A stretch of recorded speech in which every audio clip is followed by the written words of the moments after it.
Hi, I'm Russell Postlewaight. I'm a Fire Risk Management Officer at Wellington Area 16. I've been with FENZ now for 49 years. I was operational for nearly 30 years before I took up my current role 20 years ago.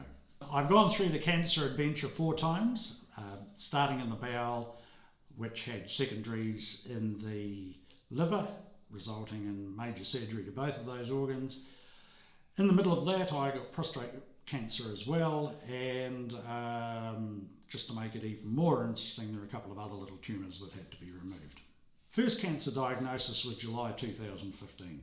Four major surgeries in the last 5 years, as well as a couple of stray melanomas removed here and there.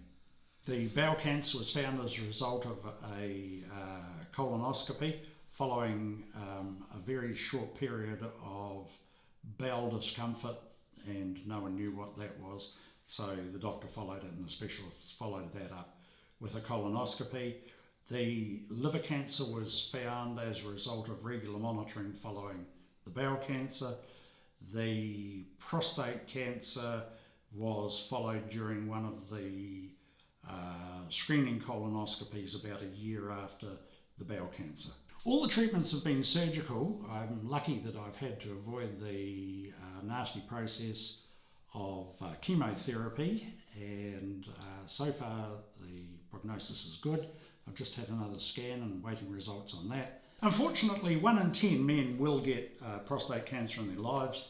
Fact of life, we can't get over it. However, what we can do is, once you get to the age of 40, you can start having prostate checks. You should go and see your doctor for it, and he'll guide you through the whole thing. If you have a father who has had bowel cancer, then it's a good idea for sons to have checks for bowel cancer as well. And this is usually started by, if there's no signs, started by a colonoscopy. Once I'd had the word from the surgeon and the oncologist that if the intervention had been early, I stood a pretty good chance of survival. The thing at that stage, of course, is the number of demons that get in your head and screw with your mind, and you start with all the what ifs and why me's and what's going to happen if I do this or don't do that and everything else. So as well as all the surgical procedures and everything else, you have to battle the stuff that's in your head. Thanks Sir Edmund Hillary when he got to the top of Mount Everest and said, I've knocked the bastard off. Lock it into your brain and just look yourself in the mirror when you clean the teeth in the morning, look yourself right in the eye and say, I'm going to beat this bastard. If you go looking, you will find support for cancer survivors, but I think probably the best form of cancer survivor is to talk to somebody else who's already been through it. I had 2 very good friends who were undergoing cancer treatment at the time that mine was diagnosed, and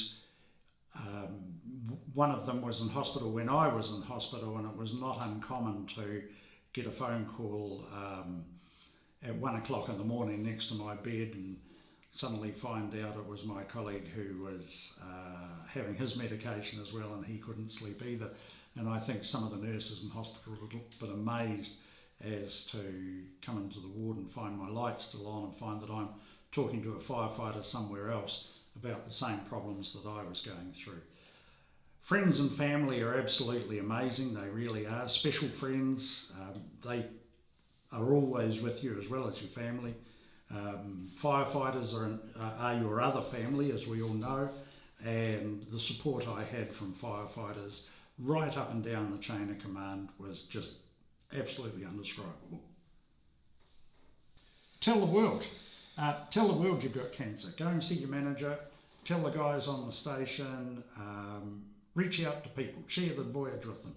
You'll become a pain in the bum after a while, but you're raising that awareness of the fact that you've gone and had the various tests and everything else.